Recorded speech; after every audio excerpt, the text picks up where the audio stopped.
Well, tonight all eyes are on Hall of Famer and former Buccaneer Warren Sapp as he makes a stunning announcement. Sapp admits in a Players Tribune video that he is struggling in his post-NFL life with memory loss.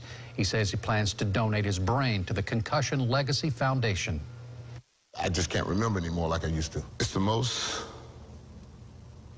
frightening feeling, but it's also a very weakening feeling because you feel like a child. Tonight, a teammate of Warren Sapp, former Buck Ian Beckles, sat down with News Channel 8's Melanie Michael to talk a little bit more about this. And Mel, I would think every football player who ever took the field has to be concerned about the sport's impact on their bodies. They certainly are, Keith. Good evening to you. It is a big topic of conversation, and tonight, a fascinating and enlightening conversation with Ian Beckles as he shared his thoughts and spoke from the heart. The NFL knew.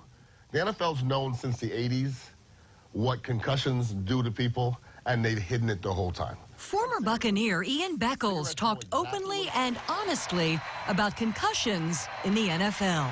Whatever I did back in the day, they paid me a lot of money to smash my head into people. I took the money. I knew that it wasn't the smartest thing in the world. I didn't quite know it was as detrimental as I know now. And that's why it's sneaky. The offensive lineman admits that in every game, in every play, there's a concussion. That's the thing that people don't realize. You're wired a certain way as an athlete. So if you're dinged, you know what an athlete doesn't want to do? Say, I'm dinged.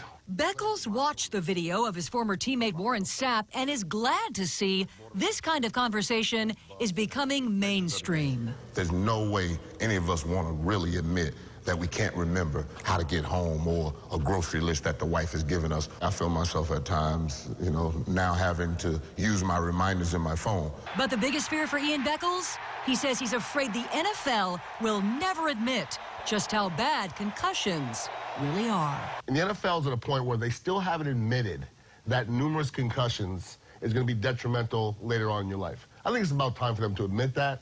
When they do, they're going to be out of pocket billions of dollars.